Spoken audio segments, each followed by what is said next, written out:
Hello to everyone joining us today. I'm Dr. Susanne Thompson, and I serve as the president of Moreland University. And I could not be more honored for the guest that I am interviewing today and having a great dialogue with. This is my colleague and dear friend and advisory board member, and probably most importantly, the founder of Moreland University. This is Dr. Emily Feistritzer. And Emily, welcome. It's great to be here, Susan. It really is great to be here. Thank you.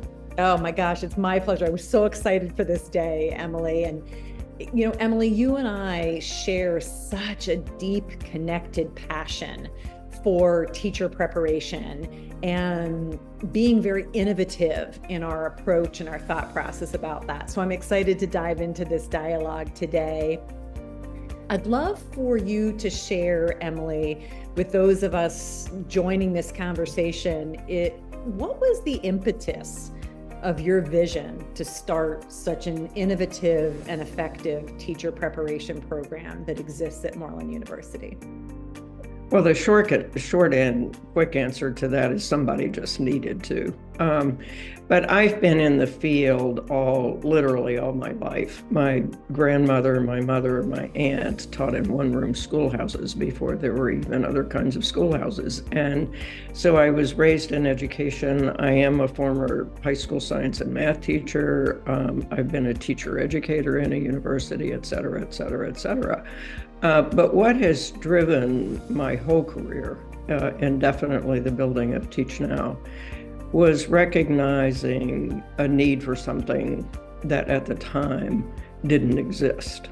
So our goal in starting Teach Now, which became Moreland University, was really to create a program that was focused on preparing tomorrow's teachers for tomorrow's students in tomorrow's learning world. And nobody was doing that. The internet had come along in the 90s, and then technology had took over and has taken over ever since then. And teachers, it just seemed, needed a way of being prepared that really prepared them to teach tomorrow's students in tomorrow's learning world. So that was literally the basic impetus for building Teach Now. Yeah, I love the fact, Emily, that you took a combination of your own experience, your background, your upbringing, and your expertise in the field and in the industry, and put forth such a clear recognition that we weren't where we could be as far as teacher preparation.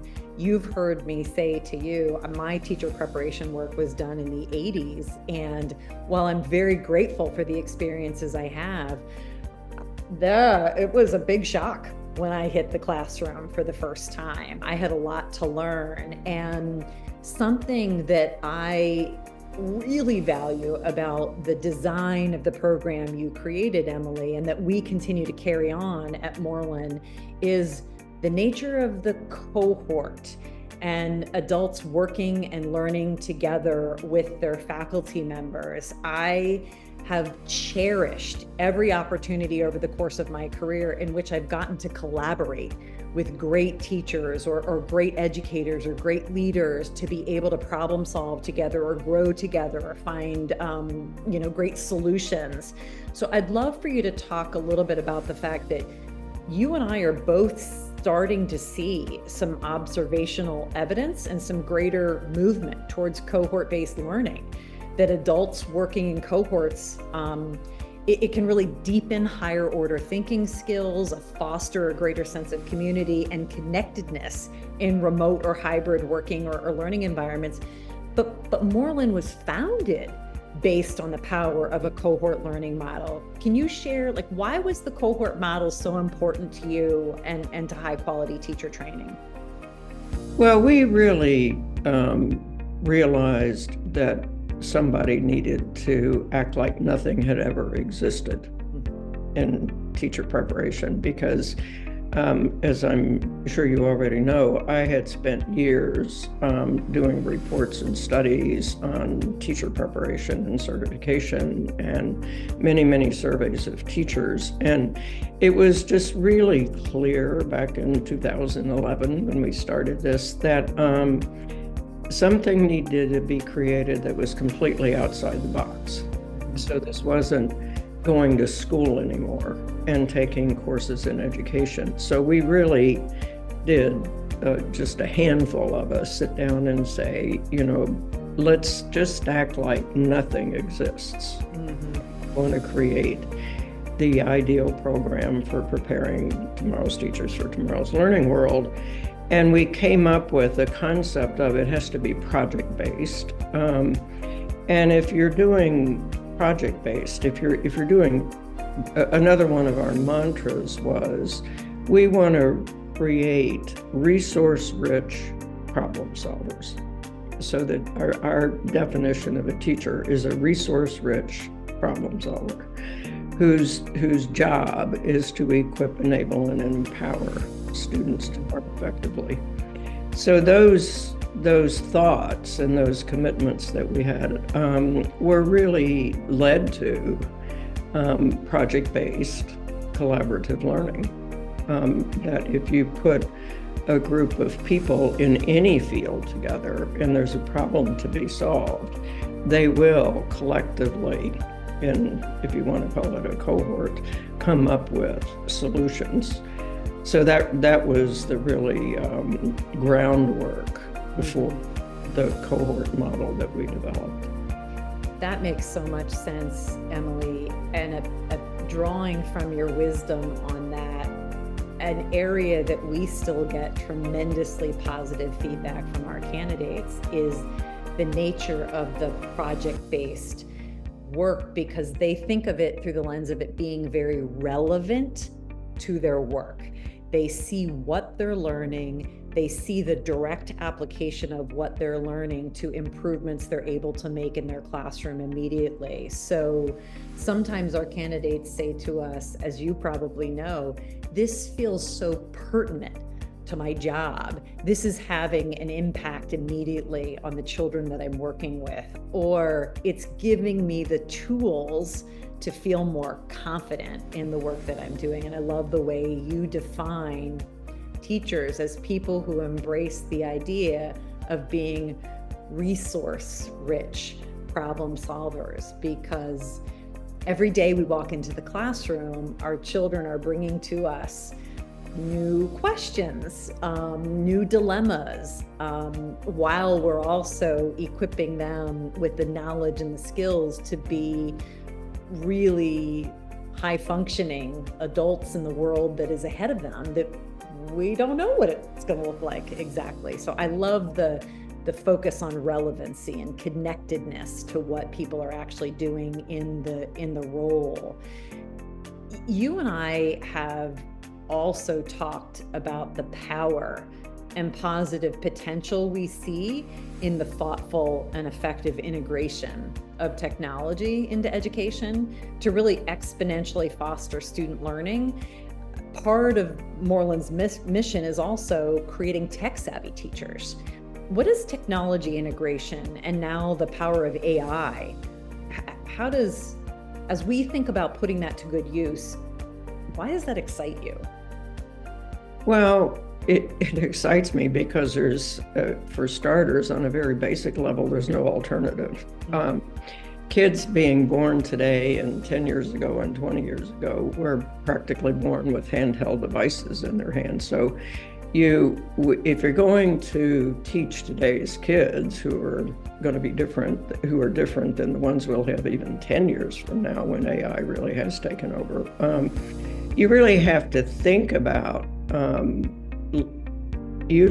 not only utilizing technology, but being involved in it as a teacher to such a degree that you're really helping inform how it develops for student learning. So I don't think this fear of ChatGPT being used by kids is well-founded, because what's the difference between telling ChatGPT to tell you about the Civil War and going to Google and saying, tell me the best story about the history of the Civil War? Technology has been a very evolving phenomenon, and education delivery at the student level, from the first time they show up in a classroom to teachers and teacher development, needs to be at the forefront of using it, not pushing back against it. So I think there are just tremendous opportunities to utilize AI effectively in teaching kids of all ages. That's so well said, Emily. I think about technology as these incredible tools that we have at our disposal, enabling us to be resource rich, problem solvers, and tech savvy at the same time. And to your good point, these are not going away. So it's an incredible opportunity to embrace them for great work and good work with our students in our schools. Emily, sometimes I hear people say, or teachers say, oh my gosh, there's so much technology. It feels a little overwhelming. What would your advice be if somebody said that to you? How do they get over the feeling of being overwhelmed? I think it's a cop-out.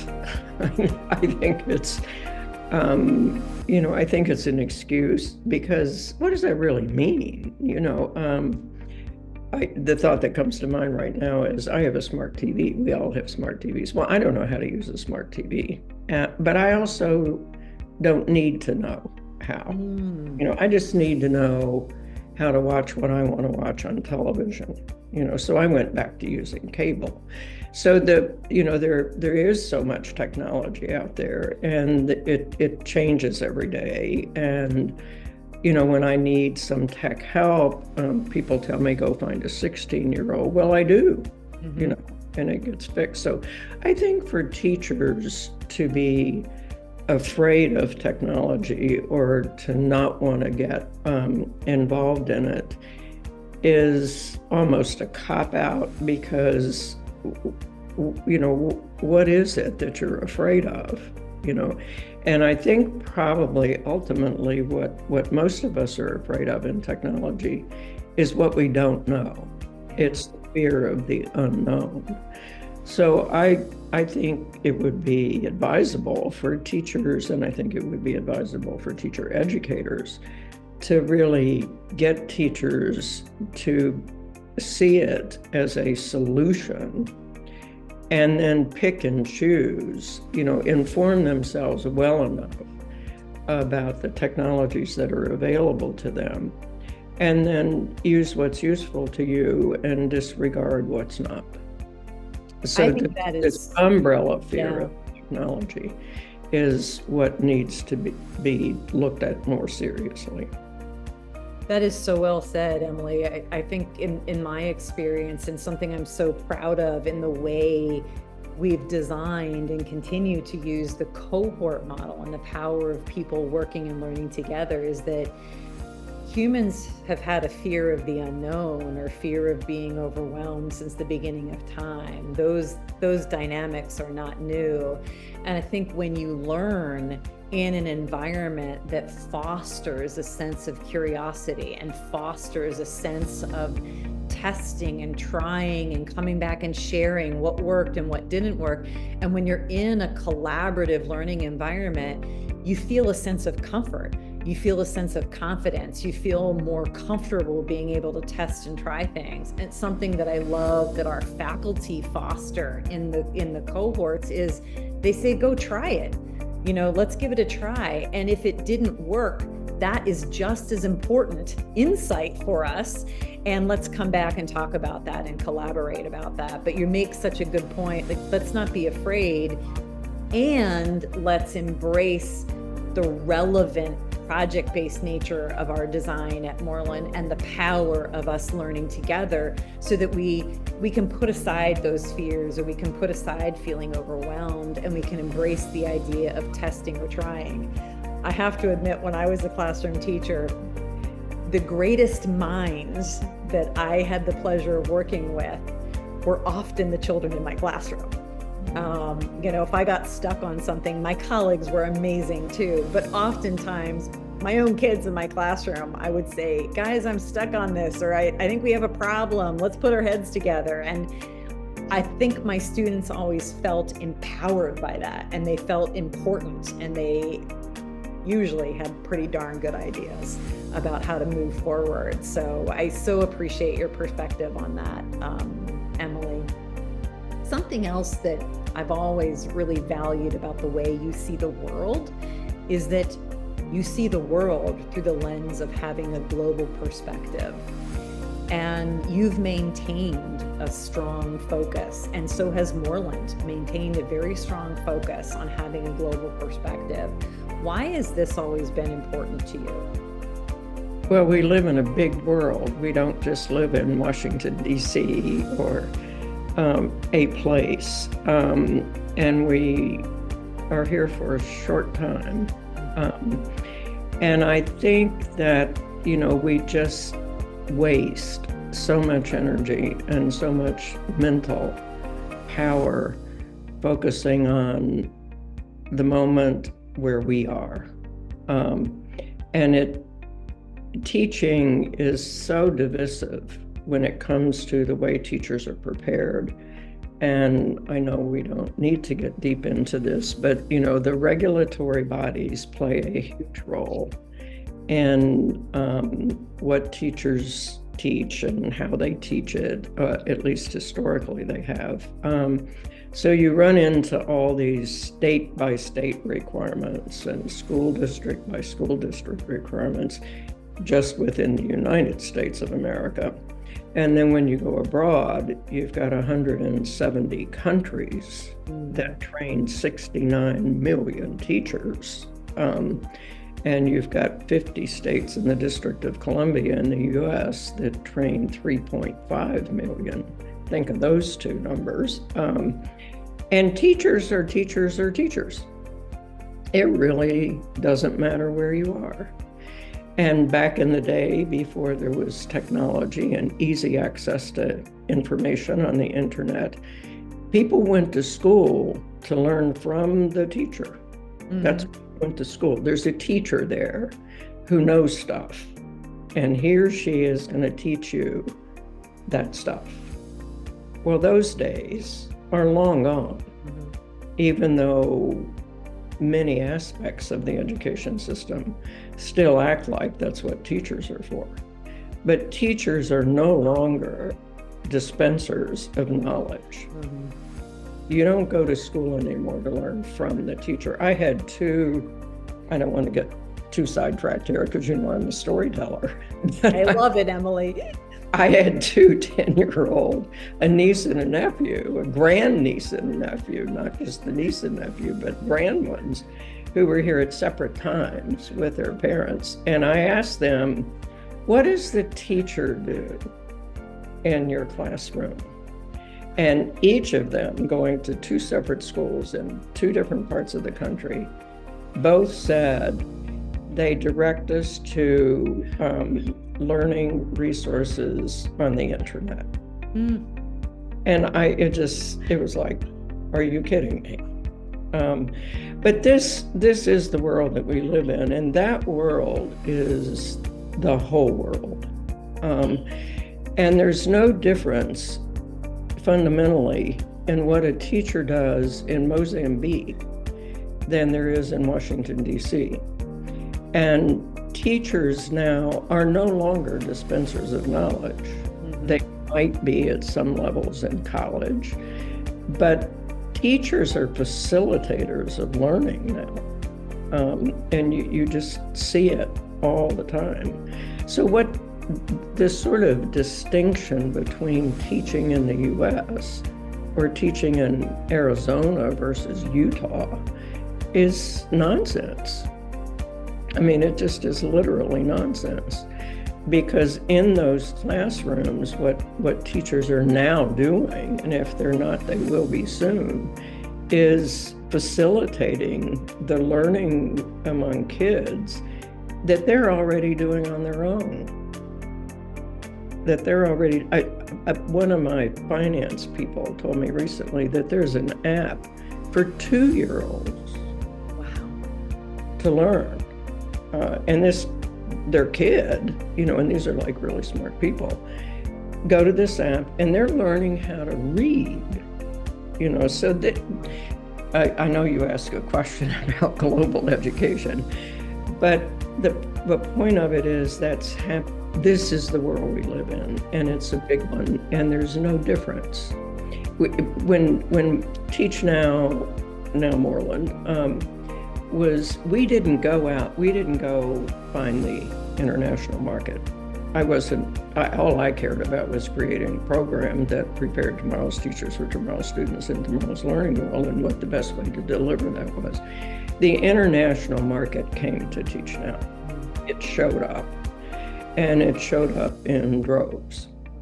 And one of the reasons it showed up is a lot of Americans, we're a very adventuresome crowd, wanted to live abroad. We did a mobility survey in 2019 that came up with hard data to support what I'm saying now, is that we're just wanderlust. So people wanted to live in Beijing, or they wanted to live in Mozambique, or they wanted to live in Congo. And so they moved over there, and they had to pay their rent, so they got jobs teaching English as a second language, fell in love with teaching, and decided to make it a career. That's where Teach Now's international market came from. And it's huge. I repeat, 69 million teachers in K-12 teachers, and 3.2 million are public school teachers in the US. Yeah. Period. Something that I feel very blessed for, Emily, is that my husband and I have had a lot of opportunities to travel globally. And 2 principles that I continue to find true, regardless of whatever continent I happen to be on, is that the children I meet or the children I'm working with are so curious. They are hungry for knowledge. They want to know why. And the adults I meet are incredible people that care about children. They care about their communities. They want to see children thrive and be successful in their communities. So when I think about the importance of the global perspective, I so deeply appreciate those opportunities when I'm learning from a colleague in Australia and some kind of innovative strategy they may be using to foster the science of reading, or when I talk to a colleague in Beijing and they're doing some really interesting work in science or framing learning English and Mandarin in unique ways, or when I'm talking to a brand new teacher in London and they've just gone through the Moreland program and they're embracing the strategies and applying that through the national curriculum and how they're using that in their primary school. Or I'm talking to, a teacher in Colorado or a building principal in Maryland. There is so much that connects us together as educators. And when we embrace the power of our minds coming together, I think we just continue to do really good work for our children around the world. I can think of hundreds of candidates who are in our programs at Moreland or from our alumni base who say, I am so grateful for the relationships I developed with teachers from all over the world. I learned from them. They supported me. I felt connected. I learned about a new culture that I didn't know anything about.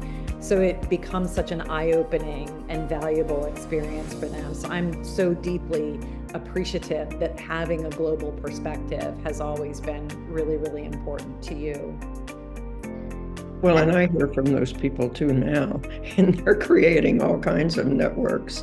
It's amazing to me how many graduates of Teach Now get in, they eventually find me now, and they start asking me, like, what do you think about, and it's always building a collaborative teacher support. For some reason or another. That's dynamite stuff. I think we as educators and people like you and your vision and your leadership, Emily, we continue to foster those networks and people working together and supporting each other, because as humans, we can do good work and we can do hard work. And when we do it together, we do it really well. So I'm grateful that a big part of your vision was that cohort model and that global perspective to pull people together, to do the important work of supporting the next generation of the human race. So deeply honored for your perspective on that. When you think, Emily, about the future of teaching, what are the top 2 ideas that come to mind related to the importance of teacher preparation? I think the future of teaching is actually very, very, very bright. Not teaching as we defined it 100 years ago, 50 years ago, 20 years ago, or even 10 years ago.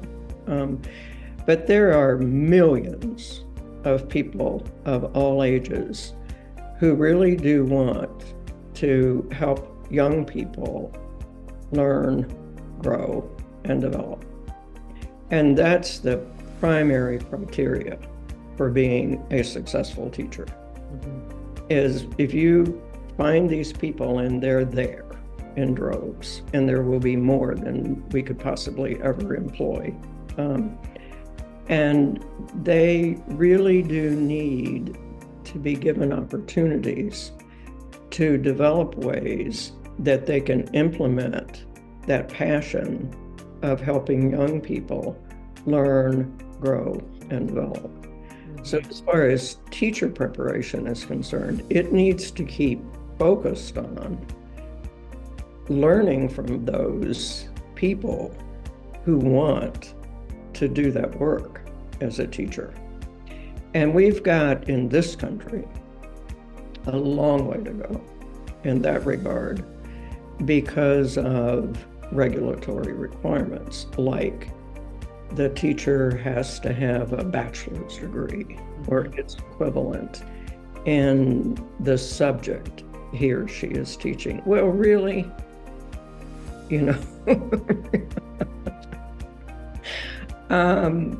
so it's going to be interesting, but I'm really optimistic because I think the forces of the people who want and are passionate about the future of learning and the future of teaching are there and alive and well. And I think they will drive what teacher preparation looks like. That's what happened with us. I was an expert in alternative routes to teacher certification. And we even stepped outside that box and just said, let's focus on what would a program look like. And this is 2011. If I were doing it today, it'd probably look different. But in 2011, the mission was, what would a program look like now? And I think we need to just keep doing that. Given the givens, what should a teacher preparation program look like for the people that we want to be teachers going forward? And that'll keep changing. So, when we read about teacher shortages and people leaving, well, first of all, that issue has been around since I was born, and that's a long damn time ago. We'll never stop talking about teacher shortages because there is no shortage. There will never be a shortage of people passionate about doing the work of teaching. And the only thing that'll change is the rubrics of what that teacher does.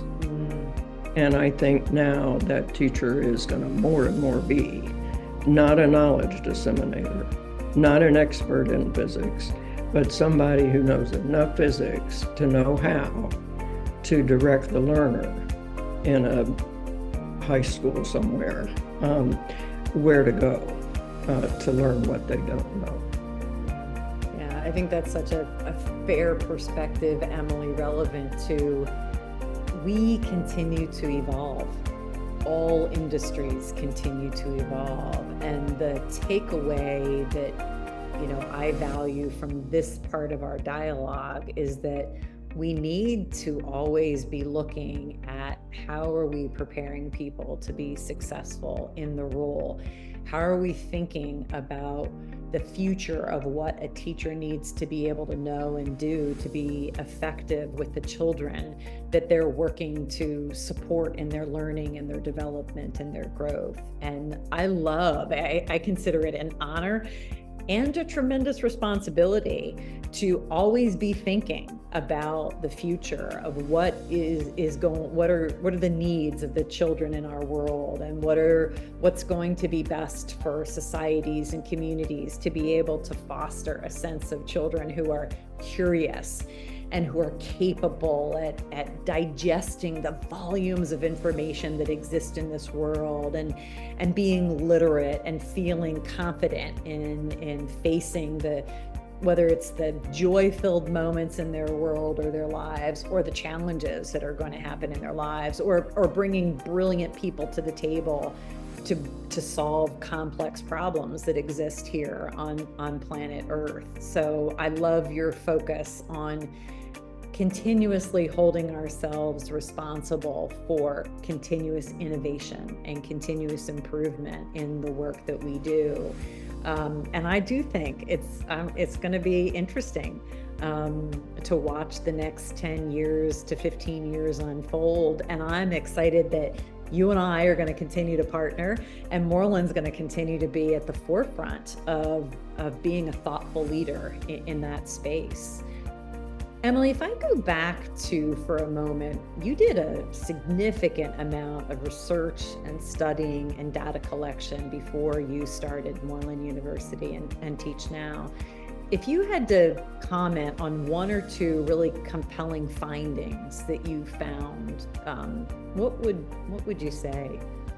Well, 48 reports and studies later.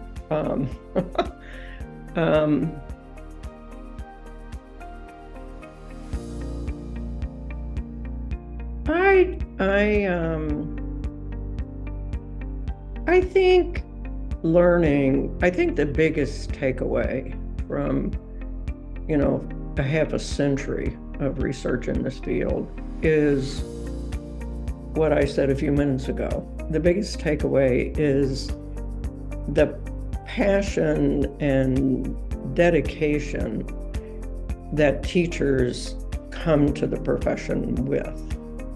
I mean, this is a special breed of people. Yeah. Historically, they've always gotten paid less. Their working conditions are okay. Their benefits are, those things are okay. They've historically been under the thumb of administrators. And all of those things have been really, really difficult and documented over and over and over again. But what has never been missing in studying teachers and their preparation is that it's almost inherent. It might even be genetic, I don't know what it is, but there's this inherent passion for teaching, for helping young people learn, grow, and develop. That is my biggest takeaway. And it's the overseers and the people who create all the regulations and requirements and things that kill a lot of them. I mean, a lot of people leave teaching because it's not the kids. Yeah. And it's not that they can't teach, and it's the infrastructure generally that drives them out. Pay is an issue. You know, teachers have historically in most places been underpaid, but there will always be, and it's so heartening even to think about. You know, we used to survey teachers every 5 years. I've surveyed schools, colleges, and departments of education that train teachers, and all, you know, thank you for asking that question. It's the people who do it that matter the most and make the biggest difference. And you can ask anybody in the whole world to name, you know, you might say name 3 people, because you hope sometimes people will name their own parents, but who is the most important adult in your life? And invariably, people will call out a teacher. That's such a good point, Emily, and certainly very true in my own life. I was very, very fortunate to have amazing teachers growing up, and I'm deeply thankful for those individuals and the impact they still have on my life in a very positive way. So that's a phenomenal point. Emily, if you had to give some advice to someone who is interested in pursuing a teaching career today, what advice would you give them? I give this advice all the time. I can't believe how many people still reach out to me and say, you know, I want to be a teacher. How can I become one? And at the top of the list is why. You know, and because, you know, you can't go from, well, it pays well, or, you know, nobody teaches for economic reasons. You know, some people teach for the security, job security that it provides. But my advice to people is, and I do hear from a lot of people still, is why. You know, why do you want to teach? So you kind of start with why, and then I quickly go to where. You know, and send a lot of people abroad. Because they really do want that sort of venturesome approach to different living and teaching in different parts of the world. But the biggest advice is be clear about why you want to do this, and then look around for programs that best suit your basically personality and lifestyle needs, and apply and go for it. You know, it's not complicated. It's not complicated because the demand for teachers is very, very high. And you can pick any place in the whole world that you want to teach, and the chances that you'll be able to be a teacher in that place are pretty high. Absolutely. Emily, I wouldn't change my career path for anything. You know, I started as a 2nd grade teacher right out of college, and I loved every single moment of seeing that little spark of excitement, that inquisitiveness, or the joy on a child's face. I'm grateful for all the people I learned from. I feel very fortunate to have been in this field and continue to be in this field. And I, like you, strongly recommend that people will feel inspired and motivated and feel such a sense of mission-driven, purpose-driven work in the field of education. It's been a very rewarding career for me on personal and professional levels, and I love it. I absolutely love it. So I'm so grateful for your friendship, your wisdom. I ask you 40 million questions. I often tap into you for your advice and your knowledge about things, and I'm so grateful that you always share freely and openly. And I'm honored, deeply honored to be able to continue to support your legacy and what you started here at Teach Now and Moreland, Emily. I'm thrilled you continue to be a raving fan. I'm thrilled that you're a partner on our advisory board. And I am, like you, very excited about our future. And I love, Emily, your boldness.